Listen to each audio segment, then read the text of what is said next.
चलिए, संबोधन में प्रथमा विभक्ति का एक वचन जो होता है वो आपका संबुद्धि संज्ञक होता है, तो इससे संबुद्धि संज्ञा हो गई। संबोधन में जो आपका संबोधन पता ही होगा आपको, हाँ, हे राम, जी हे सर। राम, इसीलिए राम बनता है क्योंकि इसमें सु प्रत्यय तो आता है, प्रथमा विभक्ति का सु प्रत्यय आया, सु में ऊ की संज्ञा हो गई, स जी बचा। सर। अब स कैसा है, हलंत है, जी सर। हल है, तो इस हल का क्या कर देंगे, लोप कर देंगे, किस सूत्र से, एंग ह्रस्वात् संबुद्धि से, तो इसीलिए हे राम बने, अच्छा सर। हे रामः नहीं बनता है, हे राम बनता है। हे राम, हाँ बच्चे पूछते हैं सर ये क्लास में, तो जब हम भी पढ़ाते हैं कि हाँ, इसमें विसर्ग क्यों नहीं लगते हैं संबोधन में, ये हाँ क्वेश्चन तो बच्चे भी करते हैं। हाँ तो वही है, एंग ह्रस्वात् संबुद्धि से उसका हल्का लोप हो जाता है। अच्छा सर, ये वाले जो आपने भी समझाए हैं, ये इसके जो पेज नंबर सब बाद में आप सेंड कर देंगे, जिसमें एध का आया है, एंग ह्रस्वात् संबुद्धि और नामी वाले ये जितने भी सूत्र हैं, बस इनके पेजेस वो इनको एक बार लिख के याद कर लेंगे। ठीक है, मैं कर दूंगा, ठीक है, ओके। Thank you sir. चलिए आज का शुरू करें हम लोग, किसी को कुछ बोलना है, किसी और का कोई प्रश्न रह गया हो?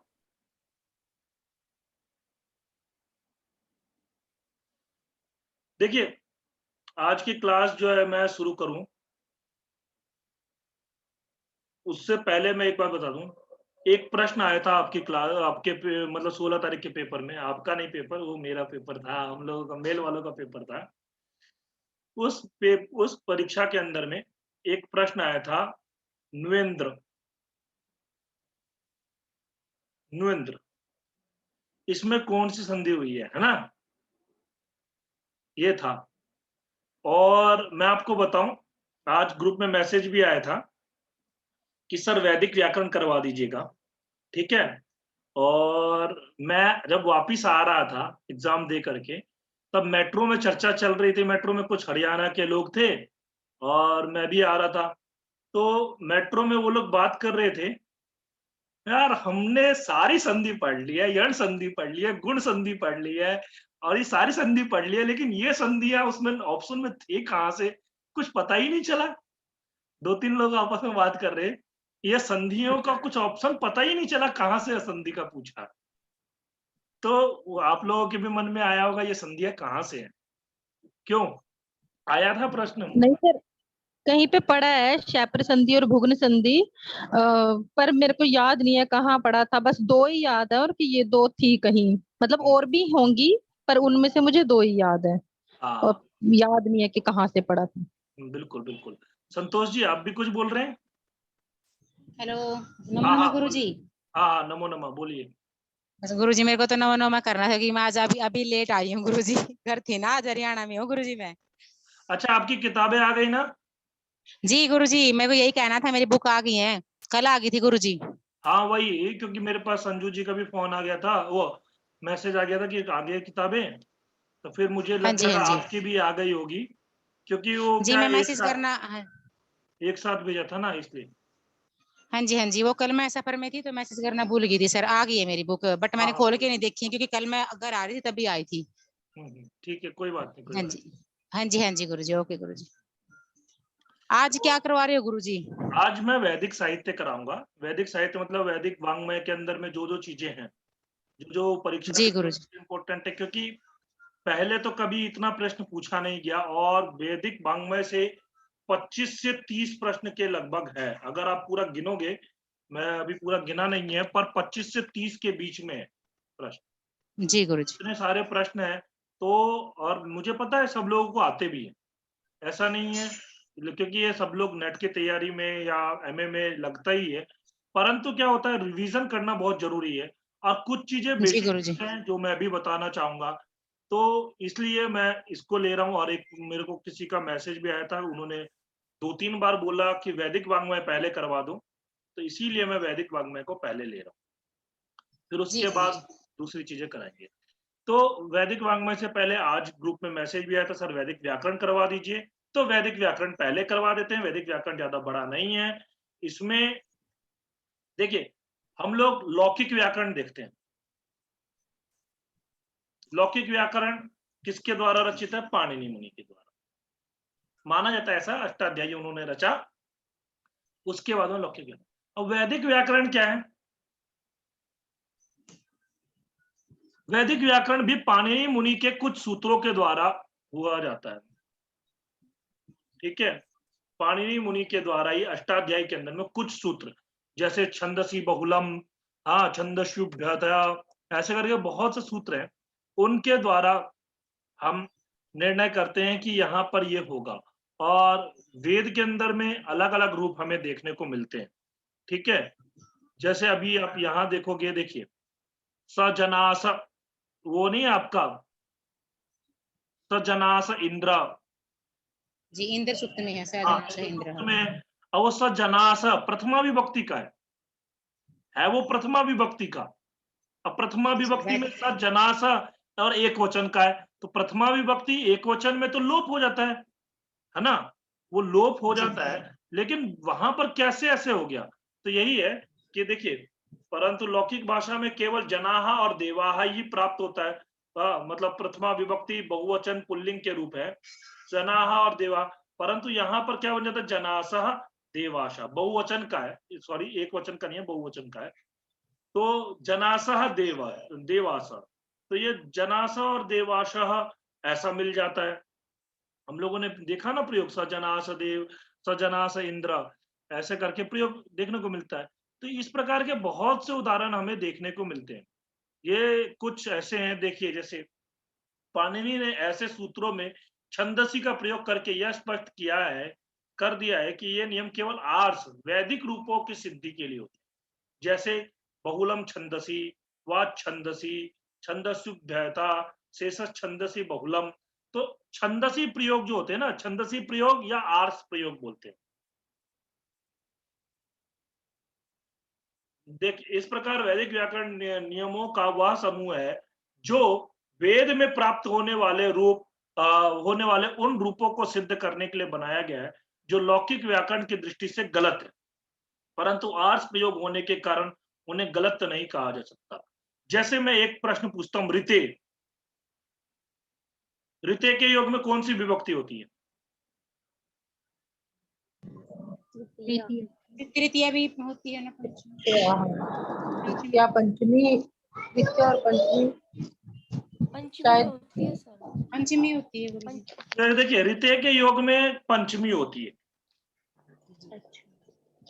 ठीक है, विना के योग में आपके द्वितीया, तृतीया और पंचमी, तृतीया और पंचमी, तीनों देखा जाता है, परंतु ऋते के योग में पंचमी ही होती है।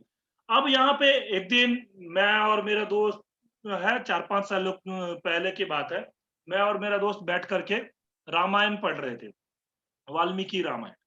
अब वाल्मीकि रामायण के अंदर में वहां पर ऋते के योग में पंचमी विभक्ति का प्रयोग ही नहीं था, वहां पर द्वितीय विभक्ति का प्रयोग किया गया है। तो अब यहाँ पर ऐसा है, फिर वहां पर हम लोगों ने देखा, तो अब फिर किस सूत्र से होता है वो तो पता ही नहीं चला। तो फिर ऐसा है, फिर ये हम लोगों ने भी ये सोचा कि आर्ष प्रयोग है, आर्ष प्रयोग,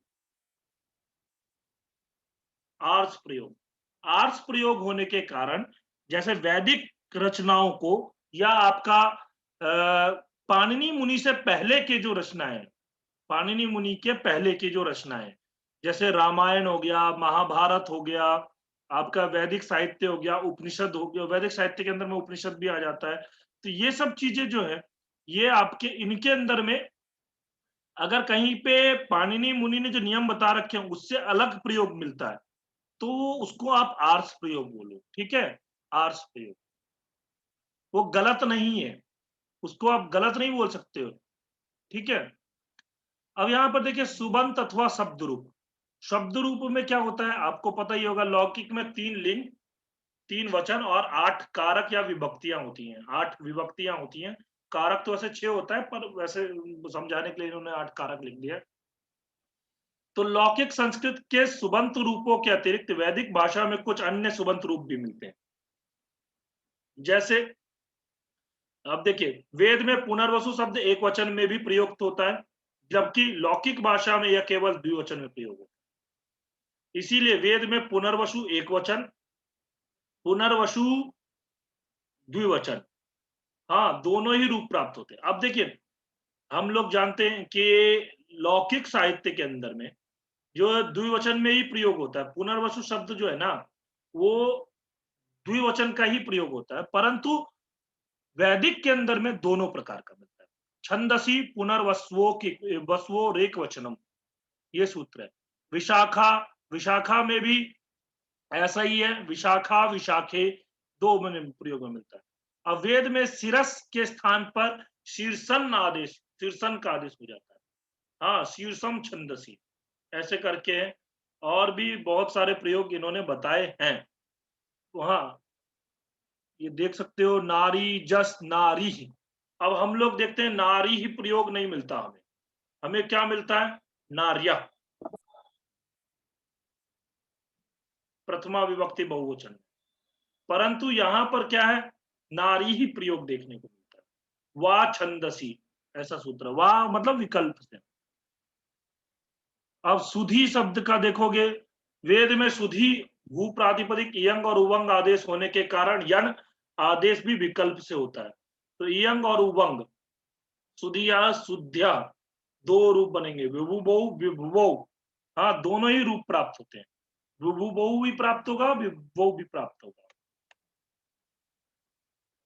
ऐसे है। और ये देवास के बारे में हम लोग देख चुके हैं, देवाशः, जस प्रथमा विभक्ति बहुवचन में जैसे भुवनानी के स्थान पर भुवना बनता है, विश्वानी के स्थान पर विश्वा बनता है, तो शेषस छंदसी बहुलम, इस प्रकार से देखने को। अब वेद में ना हम लोग जैसे मान लो ऐसे प्रयोग किए, देवही या रामही प्रयोग करते हैं तृतीय विभक्ति बहुवचन में, परंतु इसमें ना आपको वैदिक प्रयोग के अंदर में आप देखोगे कहीं कहीं पर ना देवे भी प्रयोग भी मिलता है, देवे भी, तृतीय विभक्ति में भी देवे भी प्रयोग भी मिलता है, या राम भी, रामे भी, ऐसा भी प्रयोग मिलता है। ये रामे भी नहीं, हाँ रामे भी, ऐसा। अस्थि अक्षी के पश्चात हल से प्रारंभ होने वाला कोई भी विभक्ति आए तो द्विवचन में अंतिम अक्षर ई में परिवर्तन हो जाता है, तो अक्षीभ्याम बन जाएगा, ई च द्विवचन। ये सब तो केवल मैं एक दृष्टिपात करा रहा हूं, मान लो आपके एग्जाम में आ जाए तो ये थोड़ा बहुत ध्यान में रहे इसके लिए। बाकी ये सब इतना इंपॉर्टेंट नहीं है कि मुझे नहीं लगता ये एग्जाम में पूछा जाएगा। त्वा प्रत्यय, यो हत्वा अहि मरीणात सप्त सिंधुन, ये कहाँ का है पता है किसी को? इंद्र सूक्त का है सर ये। हाँ, इंद्र सूक्त का है, ठीक है। इंद्र सूक्त कौन से मंडल का है?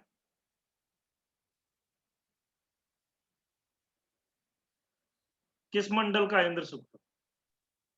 द्वितीय मंडल का है क्या सर? मैं भूल रही, मैंने रिवाइज नहीं किया। द्वितीय मंडल का कितना नंबर सूक्त है?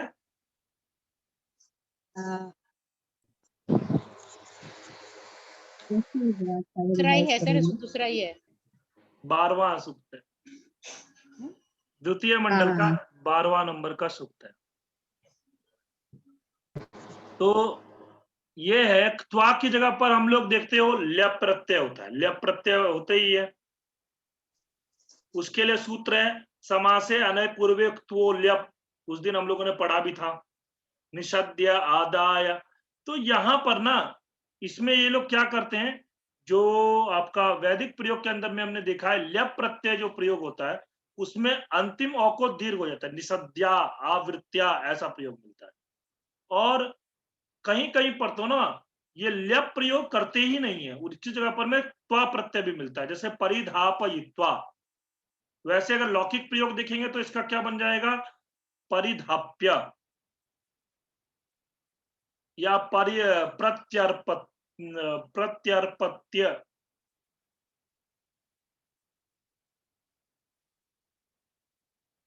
ऐसा प्रयोग। परंतु या प्रत्यपत्य नहीं, प्रत्यर्प्य, प्रत्यर्प्य ऐसा बन जाएगा, प्रत्यर्प्य ऐसा। हाँ, यहाँ पर ल्यप प्रत्यय हम लोग करते हैं लौकिक में, परंतु वैदिक प्रयोगों के अंदर में ल्यप प्रत्यय नहीं भी होता है, उसकी जगह पर में एक त्वा प्रत्यय ही रहता है। यक भी कहीं कहीं पर देखने को मिलता है, त्वा की जगह पर में ल्यप ल्यप ना यक प्रत्यय होता है। गत्वाय, दृष्टवाय, जगद्ध्वाय, ऐसा। और त्वा को त्वी का भी प्रयोग होता है, गत्वी, कृत्वी, जनित्वी, ऐसा। पाणिनि ने इष्ट्वीनम को इष्ट्वा के अर्थ में निपात बताया। हाँ, ऐसा। पित्वीनम को पित्वा के अर्थ में, यानी कि पीत्वा जो है ना, उसकी जगह पर पित्वीनम भी प्रयोग मिलता है। इष्ट्वा की जगह पर में इष्ट्वीनम प्रयोग भी मिलता है, इष्ट्वीनम, ऐसा ये प्रयोग देखने को मिलता है। ये सारे त्वा प्रत्यय के हैं। तुमुन प्रत्यय, ये हम लोग देख चुके हैं उत्तर कृदंत में, तुमुन नूलो क्रियायाम क्रियार्थायाम। एग्जाम में पूछा जा सकता है क्रियायाम क्रियार्थायाम कह प्रत्यय। तो क्रियायाम क्रियार्थायाम दो प्रत्यय होते हैं, एक तो पहला होता है तुमुन, दूसरा होता है नुल। अच्छा, नुल प्रत्यय में क्या रूप बनता है, कोई एक रूप बताएगा? तुमुन प्रत्यय में तो जानते ही होंगे, नूल प्रत्यय में कोई भी एक रूप बताओ। सर कर्ता हर्ता। नूल प्रत्यय, कारकः, कारकः, हाँ कारका बन सकता है, बिल्कुल। कर्ता हर्ता नहीं बनता। कारका वैसे बताया गया है, नूल जो प्रत्यय होता है उसमें बोलता है दर्शकः, दर्शकः, पाठकः, कहाँ होता है? नर्तकः, चिन्तकः। हाँ, ऐसा। तो तुमुन तो सब लोग जानते ही हो, तुमुन प्रत्यय। तुमुन अर्थवाची शब्द के चतुर्थ्यंत रूप से भी अभिव्यक्त हो सकता है। हम चतुर्थी विभक्ति का भी प्रयोग कर सकते हैं तुमुन प्रत्यय की जगह पर में, जैसे सह पठितुम गच्छति तो पठनाय गच्छति, ऐसा प्रयोग। यहां पर ये बहुत इंपॉर्टेंट है, पाणिनि के अनुसार वेद में तुमुन प्रत्यय के अर्थ में से, सेन, असे, असेन, से, कसेन, अध्यय, अध्ययन, अध्ययन, कद्ये, कद्येन, सद्ये, सद्येन, तवे, तवें, तवेन, ये सारे प्रत्ययों का भी प्रयोग किया जाता है। जैसे से वक्षे, सेन चक्षे, से जिशे स्तुसे, कसेन भियसे वृद्धसे, तो इसके लिए अलग है। असे चरसे, जीव चरसे व जीव से, असेन अयसे चक्षसे, कसेन भियसे वृद्धसे, ये प्रयोग अलग मिलता है। और ये अध्यय, अध्ययन, कद्ये, कद्येन, सद्ये, सद्येन, ये 6 प्रयोग अलग मिलते हैं। चरद्ये, तरद्ये, गमद्ये, वहद्ये, इयद्ये, श्रीयद्ये, मादयद्ये, पिबद्ये, ये सारे प्रत्यय मिलते हैं। आपसे इन सब में से कोई भी प्रत्यय देकर के ऐसा पूछा जा सकता है कि तुमुन प्रत्यय की जगह पर में कौन सा प्रत्यय प्रयोग होता है। अध्यय, अध्ययन, कद्ये, कद्येन, सद्ये, सद्येन, या आपको अशे, अशेन, कसे, कशे, कशेन, ऐसा प्रयोग मिल जाता है, कसे, कसेन, ठीक है ना। तवे, तवें, तवेन, ये भी है। एतवे, पातवे, दातवे, सूतवे, कर्तवे, मंतवे इत्यादि, ये सारे प्रयोग है। ये सूत्र है। तुमर्थे शे, सेन, असे, से, सेन, से, अशेन, कसे, कसेना, अद्ये, अद्ये, अध्ययन, कद्ये, कद्येन, सद्ये, सद्येन, तवे, तवें, तवेना, ऐसा इतना बड़ा सूत्र है ये, ठीक है, इस प्रकार का मिलता है। तुमुन प्रत्यय के अर्थ में और भी प्रयोग होते हैं, प्राये, रोहिष्ये, अव्यय, अव्यथिष्ये, ये सब भी प्रयोग होते हैं। ये सब निपात अर्थ हो जाता है, निपात।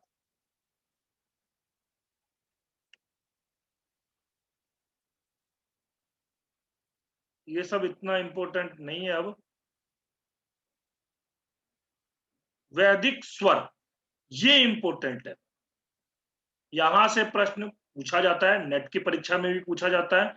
और यहां से ही प्रश्न, जो वो स्वर था ना, वो वस्तुतः देखा जाए तो वो संधि का नहीं, संधि का जो वहां पर संधि में प्रश्न पूछा था ना, वो संधि नहीं था, हाँ, वो क्या है आपका स्वर का ही है, जो मैंने आपको शुरुआत में बताया ना, क्षैप्र, अभिनिहित, गुण और ये आपका एक और ऑप्शन कोई सा था, ये जो उसमें पूछा था न्विन्द्र, वो वस्तुतः स्वरित का भेद है, ठीक है, न्विन्द्र में। जैसे ग्रीक भाषा की भांति वैदिक भाषा की प्रमुख विशेषता उसका स्वर युक्त होना है। वेदों के यथार्थ ज्ञान के लिए स्वरों का ज्ञान अत्यंत आवश्यक है। चारों वेद, तैत्तिरीय ब्राह्मण और उसके आरण्यक ग्रंथ शतपथ ब्राह्मण स्वरों से चिन्हित हैं। प्रत्येक वर्ण का उच्चारण समान बल से नहीं किया जाता है। वर्ण के उच्चारण में जिस बल का प्रयोग होता है वह स्वर कहलाता है। वेद में 3 प्रकार के स्वर हैं। उदात्त, जो कि पता है तालवादी उच्चार मतलब ऊर्ध्व भाग से निष्पन्न होने वाले, अनुदात तालवादी शिव अधोभाग से निष्पन्न होने वाले, और स्वरित जो है समाहारा स्वरिता। ये आपको अभी मैं टीजीटी का जो पढ़ा रहा हूँ, टीजीटी की मैंने बताया था ना 20 तारीख से क्लास शुरू की है, उसमें मैंने यही चीजें पढ़ाई है। उच्चैरुदाता, निच्चैरनुदाता, समाहारा स्वरिता, फिर उसके बाद में 18 भेद स्वरों के, वो सारी चीजें भी मैंने पढ़ाई है। उच्चारण स्थान पढ़ाया है, तो वो सब चीजें एग्जाम में मोस्टली पूछा जाने वाला प्रश्न है ये, ठीक है। वैदिक साहित्य का स्वरांकन सर्वत्र एक सा नहीं होता। ऋग्वेद, अथर्ववेद, वाजस्नेयी संहिता और तैत्तिरीय संहिता में अनुदात्त के लिए नीचे एक लाइन चाहिए, ये पूछा जाता है एग्जाम में। ऐसे ये जो है, ये इसमें ऐसे पूछ लेंगे, अग्निना लिख करके इसमें अ में क्या है, उदात्त, अनुदात्त, स्वरित या क्षैप्र, ऐसा, या अभिनिहित या प्रचय, ऐसे करके वो लिख करके दे देंगे, ठीक है।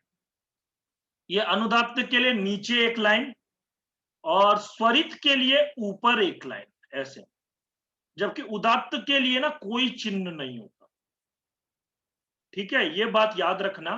अनुदात्त के लिए नीचे एक लाइन, और वो भी कैसी, मतलब लेटी हुई लाइन।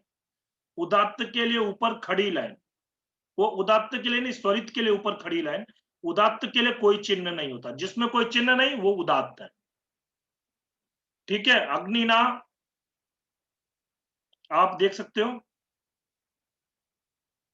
अग्निना, अग्निना में क्या है, और जो है वो आपका अनुदात्त है, ग्नि क्या है, उदात्त है, और ना क्या है आपका स्वरित, ठीक है। अब ग्नि में देखो, हमेशा ये जो स्वरांकन चिन्ह जो होगा ना, वो आपका हमेशा स्वरों पर होता है, व्यंजनों पर नहीं होगा, ये स्वर स्वरों पर होगा। तो यहाँ पर ग्नि जो है ना, ग्नि इसमें ई में होगा, ठीक है, क्योंकि ये स्वरों का ही भेद है ना, उदात्त, अनुदात्त, स्वरित, ये तीनों भेद स्वरों का है इसमें। इसको हिचकी आ रही है, पानी पी लो, पानी। मेरा मजा, एक थोड़ा सा बात बोल रहा हूँ, मेरा भाई जब कभी भी मुझे हिचकी आती है ना, बोलता है भाई पानी पी लो, पानी। मैंने गांव में ऐसे बहुत नाटक देखे हैं, पानी पी लो, तो ऐसे ही है, पानी पी लो, ठीक है। स्वतंत्र स्वरित जो उदात्त पर आश्रित नहीं है। देखिए स्वरित जो स्वर होते हैं ना, वो क्या होते हैं, उदात्त पर आश्रित होते हैं, ठीक है। यानी कि जो स्वरित, स्वतंत्र स्वरित के पश्चात यदि उदात्त आता है तो वो संख्यावाचक हो जाता है, संख्यावाची, एक से चिन्हित किया जाता है। और यदि स्वरित स्वर स्वरित का स्वर ह्रस्व है और यदि स्वरित का स्वर दीर्घ है तो 3 से चिन्ह किया जाएगा। आप लोग देखे होंगे, आप लोग अगर वैदिक देखते हो मंत्रों को, जैसे हम लोग तो देखते रहते हैं, हम लोग तो जैसे अभी अब सावन का महीना आ गया तो अब रुद्राष्टाध्यायी मतलब रुद्री